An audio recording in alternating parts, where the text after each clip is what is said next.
ગીર સોમનાથના તાલાલામાં રસાકસી વચ્ચે કોંગ્રેસ ઉમેદવારોને લાખોની ઓફર થઈ। ચૂંટણી પરિણામો બાદ કોંગ્રેસના ઉમેદવાર હુકમનો એક્કો સાબિત થઈ શકે છે। સેમરવા બેઠકના હિતેશ વાજાના ભાઈ અને પ્રતિનિધિ રોહિત વાજાને ઓફરો અપાઈ છે।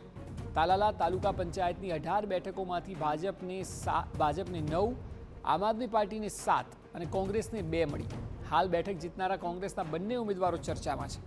ગઈકાલથી જ ભાજપ અને આમ આદમી પાર્ટીના ફોન ચાલુ થઈ ગયાનો રોહિત વાજાનો દાવો છે। ભાજપ દ્વારા ઓફર અપાયાનો રોહિત વાજાએ દાવો કર્યો। કોંગ્રેસના ઉમેદવારો વેચાઉ નથી તેવું રોહિત વાજાનું સ્પષ્ટ કહેવું છે। કોંગ્રેસ મોવડી મંડળના કયા મુજબ જ નિર્ણય થશે। આપને જણાવી દઈએ કે રોહિત વાજા દ્વારા ઘુસિયા જિલ્લા પંચાયતની ટિકિટ માગવામાં આવી હતી, પરંતુ તેમને ભાજપ પ્રેરિત અને સૌથી અઘરી ગણાતી બેઠક આપવામાં આવી અને ત્યાં તેઓએ જીત મેળવી।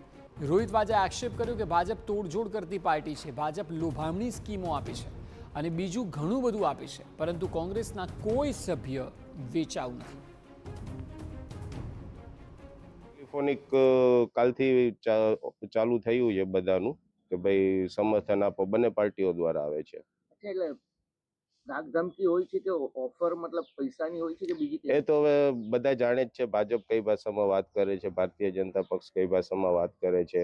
લોભામણી સ્કીમો પણ આવે અને બીજું પણ આવતું હોય। પૈસાની ઓફરો કેવી આવે એ તો હવે ભારતીય જનતા પાર્ટી ખરીદ પાર્ટી જ છે એટલે આવશે, પણ અમારા કોંગ્રેસના કોઈ પણ સભ્ય વેચાવ નથી, એ ભારતીય જનતા પાર્ટીને સમજી લેવું જોઈએ।